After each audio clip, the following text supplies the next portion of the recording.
آج بھی میری ماں نے مجھے یہی کہا تھا کہ تم سو جاؤ، میں تمہارے دادا کو دوائی کھلا کر واپس آ جاؤں گی۔ میری ماں رات 9 بجے دادا جی کے کمرے میں گئی تھی اور اب رات کے 2 بج رہے تھے، مگر میری ماں واپس نہیں آئی تھی۔ مجھے نیند نہیں آ رہی تھی کیونکہ میں اپنی ماں کے ساتھ سوتی تھی۔ پچھلے کئی دنوں سے ماں ایسے ہی مجھے اکیلا چھوڑ کر چلی جاتی اور مجھے ڈر کی وجہ سے نیند بہت مشکل سے آتی تھی۔ صبح جب میری آنکھ کھلی تو روزانہ کی طرح میری ماں دادا کے کمرے سے روتی ہوئی باہر نکل رہی تھی۔ میں انہیں دیکھ کر حیران رہ گئی تھی۔ ان کی سرخ بھیگی آنکھیں شب بیداری کا چیخ چیخ کر اعلان کر رہی تھیں۔ ایسا روزانہ ہی ہوتا تھا۔ مجھے اب اپنی ماں کے لیے پریشانی ہونے لگی تھی۔ وہ کیوں اس حال میں نکلتی تھی؟ وہ دادا کے کمرے میں جانا کیوں نہیں چھوڑ دیتی تھی؟ آخر دادا ایسا کیا بولتے تھے یا ایسا کیا کرتے تھے کہ میری ماں اس حال میں تھی؟ میری ماں دادا کی بیماری کے بعد سے رات کو دادا کے کمرے میں سوتی تھی، مگر ہر صبح ایسے ہی روتے ہوئے کمرے سے نکلتی تھی۔ مجھے یہ بات دن بدن پریشان کیے جا رہی تھی۔ آخر ایسا کیا ہوتا تھا کہ میری ماں ہر صبح کمرے سے رو کر نکلتی اور ہر رات جھجکتی ہوئی پھر بھی دادا کے کمرے میں سونے چلی جاتی؟ میں نے بہت بار ماں سے وجہ پوچھنے کی کوشش کی، مگر وہ مجھے ٹال دیتی۔ میں نے ماں سے پوچھنے کی بجائے خود اصل بات تک پہنچنے کا سوچا، اور شام میں نے اپنی ماں کو بہانے سے کسی کام کا بول کر ہمسایوں کے گھر بھیجا اور خود جا کر دادا کے کمرے میں سو گئی۔ دادا فی الحال تو نیند میں تھے۔ مجھے یہی اندازہ تھا کہ اگر میں وہاں سو جاؤں گی تو پھر میری ماں مجھے نہیں اٹھائے گی اور خود دوسرے کمرے میں سو جائے گی۔ مگر رات کو جب میری ماں گھر لوٹی تو مجھے دادا کے کمرے میں سویا ہوا پا کر پوری طرح گھبرا گئی تھی۔ انہوں نے مجھے بہت جگانے کی کوشش کی، مگر میں سونے کا ڈرامہ کر کے پڑی رہی اور اپنی ماں کے اس رویے پر حیران بھی ہو رہی تھی۔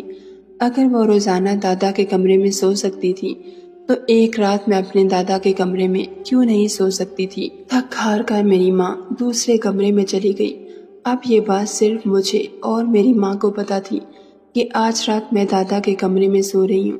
میرے دادا اس بات سے ناواقف تھے اور اب تو انہیں دکھائی بھی کم دیتا تھا۔ ان کی نظر کافی کمزور ہو گئی تھی۔ رات کو میرے دادا کی آنکھ کھلی تو انہوں نے نیم اندھیرے کی وجہ سے مجھے نہیں پہچانا اور یہی سمجھا کہ ہمیشہ کی طرح میری ماں ان کے کمرے میں موجود ہے۔ دادا نے مجھے میری ماں سمجھ کر میری ساتھ جو حرکت کی، میری روح فنا ہو گئی۔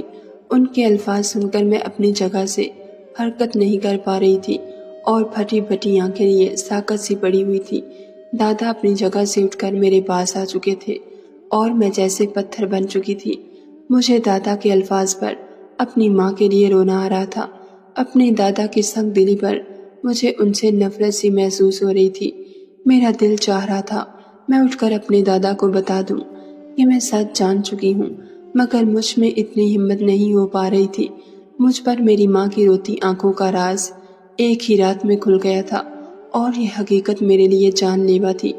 میرا نام آسیہ ہے۔ میں اپنی ماں کی اکلوتی اولاد تھی۔ میں ہمیشہ سے ہی اپنی ماں کے ساتھ سوتی تھی۔ میرے باپ کا انتقال میرے بچپن میں ہی ہو گیا تھا۔ میں لاپرواہ قسم کی لڑکی تھی۔ میری ماں بہت گمسم رہتی تھی، مگر میں کبھی ان کی اس حالت کے بارے میں نہیں سوچتی تھی۔ مجھے لگتا تھا میری ماں کا مزاج ہی ایسا ہے۔ دادا جان کی اپنی دکانیں تھیں، وہ گھر کا خرچ چلا رہے تھے، مگر دادا اپنا زیادہ پیسہ دوستوں اور جاننے والوں پر اڑاتے تھے۔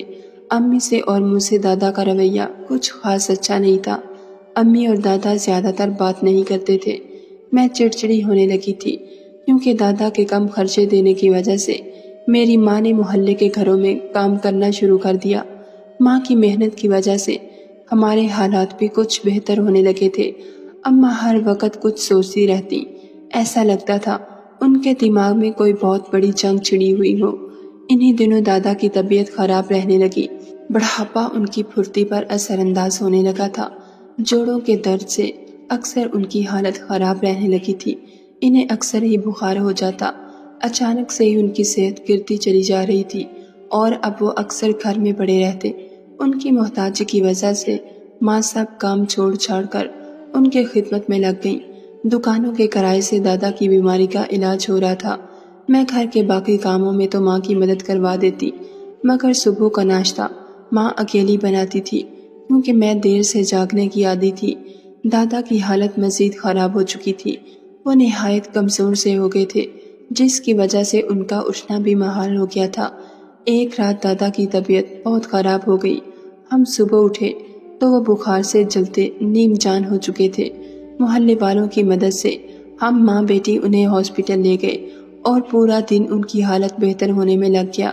اس واقعے کے بعد سے ماں ڈر گئی اور دادا کو دوائی کھلانے اور ان کا خیال رکھنے کے لیے رات کو ان کے کمرے میں ہی سونے لگی۔ شاید یہ ماں کی محبت، بڑی ایمانداری کا نتیجہ تھی کہ دادا بہتر ہونے لگے۔ اب دادا کا رویہ ہم ماں بیٹی کے ساتھ بدل گیا تھا اور اب وہ مجھے بہت پیار دینے لگے تھے، مگر امی ہر وقت اکتائی اور بیزار سی رہتی تھی۔ ماں رات کو مجھے کہتی کہ تم سو جاؤ، میں کچھ دیر میں آ جاؤں گی، مگر ماں صبح ہی آتی تھی۔ ایک روز میری آنکھ صبح جلدی کھل گئی، میں کمرے سے باہر نکلی تو ماں اسی وقت دادا کے کمرے سے نکل رہی تھی۔ ان کی آنکھیں سرخ اور بھیگی ہوئی تھی، وہ روتے ہوئے جا کر باتھ روم میں بند ہو گئی۔ میں حیران ہوئی اور اچانک دادا کا خیال آنے پر کمرے کی طرف بھاگی۔ مجھے لگا کہ شاید دادا کو کچھ ہو گیا تھا جس کی وجہ سے ماں رو رہی تھی، مگر دادا سامنے اپنی جگہ پر سکون سے سو رہے تھے۔ میں سر جھٹکتی اپنے کمرے میں چلی گئی۔ میں جب بھی اٹھ کر باہر جاتی تو ماں اسی طرح دادا کے کمرے سے روتے ہوئے نکل رہی ہوتی تھی۔ یہ اب معمول بن چکا تھا جو میرے لیے پریشانی کا باعث تھا۔ ماں پہلے ہی گمسم رہتی تھی، اب تو بالکل ہی چپ ہو گئی تھی۔ ایک صبح وہ ایسے ہی روتے ہوئے کمرے سے نکلی تو میں نے ہمت کر کے ان سے رونے کی وجہ پوچھ لی۔ ماں بری طرح گھبرا گئی اور مجھے چپ کروا دیا۔ امی ہمیشہ مجھے ایسے ہی ڈانٹ ڈپٹ کر چپ کروا دیا کرتی تھی۔ جب میں اپنے باپ کے بارے میں کوئی سوال کرتی، امی کسی نہ کسی کام کے بہانے بنا کر اٹھ جاتی۔ مجھے ایسا لگتا تھا انہیں تو میرے باپ سے محبت ہی نہیں تھی۔ میں نے ابا کا نام کبھی ان کے منہ سے نہیں سنا تھا، بس دادا سے سنا تھا کہ ابا کو دل کا دورہ پڑا تھا جس سے ان کی موت ہو گئی، مگر اب امی کو روزانہ ایسے ہی روتا ہوا دیکھ رہی تھی۔ مجھے زندگی میں پہلی بار ماں کی پرواہ ہونے لگی تھی۔ میں سارا دن ماں کو دیکھتی رہتی۔ میری اب روزانہ ہی صبح جلدی آنکھ کھلنے لگی تھی۔ میں اٹھ کر ماں کو روتا ہوا دیکھتی اور ناشتہ بنانے میں ان کی مدد کرنے لگتی۔ مجھے ماں کی فکر ہر وقت ستانے لگی تھی۔ میری ماں اور میرے بیچ سہیلیوں والا رشتہ بھی نہیں تھا جو ان سے ساری باتیں کرتی، ان کے دکھ درد سنتی۔ ایک فاصلہ ہمیشہ سے ہمارے بیچ رہا تھا اور یہ فاصلہ بھی امی کا بنایا ہوا تھا۔ میں نے کئی بار ان فاصلوں کو ختم کرنے کی کوشش کی تھی، مگر میری ماں تھی جو ایسا کرنے نہیں دیتی تھی۔ مجھے میری ماں سے بہت شکایتیں تھیں، مگر فی الحال مجھے یہ خود ہی سلجھانی تھی۔ آخر ماں کیوں روتی ہوئی دادا کے کمرے سے نکلتی ہیں؟ ایک دن میں نے سوچا کہ اس معاملے کی حقیقت کو خود جاننے کی کوشش کروں۔ میں نے شام کے وقت بہانہ بنا کر ماں کو ہمسایوں کے گھر بھیج دیا اور خود جا کر دادا کے کمرے میں سو گئی۔ مجھے وہاں پا کر امی گھبرا گئیں اور اٹھانے کی کوشش کرنے لگی، مگر جب میں نہ جاگی تو وہ تھک کر کمرے سے چلی گئیں۔ مگر اس رات میرے ساتھ بہت عجیب واقعہ ہوا تھا۔ مجھ پر ایک ہی رات میں میری ماں کی اب تک خاموشی اور اداسی کا راز کھل گیا تھا، اور دادا کے بارے میں مجھے جو حقیقت پتہ چلی وہ میری روح فنا کر گئی تھی۔ ایسا تو میں نے کبھی خواب میں بھی نہیں سوچا تھا۔ میں ہمیشہ ماں کو ہی غلط سمجھتی آ رہی تھی، مگر آج پتہ چلا میرا دادا اتنی گری ہوئی حرکت کر سکتا ہے، وہ بھی اپنی ہی بہو کے ساتھ۔ ماں کے جانے کے تھوڑی دیر بعد دادا نے ماں کو پکارا تو میں سانس روک کر پڑی رہی، پر دادا نے اچانک جو جملہ کہا وہ مجھے جی جان سے ہلا گیا تھا۔ دادا اچانک بولے کہ صفیہ بیٹی، مجھے اس گناہ کے لیے معاف کر دو، ورنہ اس اذیت کے باوجود مجھے موت نہیں آئے گی۔ میں پل پل مر رہا ہوں، مجھے نجات دے دو۔ میں جانتا ہوں میرا جرم بہت بڑا ہے اور تمہارے صبر کو سلام ہے جو آج تک ایک لفظ منہ سے نہیں نکالا، ورنہ میں اپنی پوتی کو بھی منہ دکھانے کے قابل نہ رہتا۔ میں حیرت سے چپ پڑی ہوئی تھی، نہ جانے دادا کس گناہ کی معافی مانگ رہے تھے۔ انہوں نے ایسا کیا کیا تھا جو مجھے بھی منہ دکھانے کے قابل نہیں رہے تھے۔ دادا مسلسل بولتے جا رہے تھے اور میں خاموشی سے سن رہی تھی۔ دادا بول رہے تھے، صفیہ بیٹی،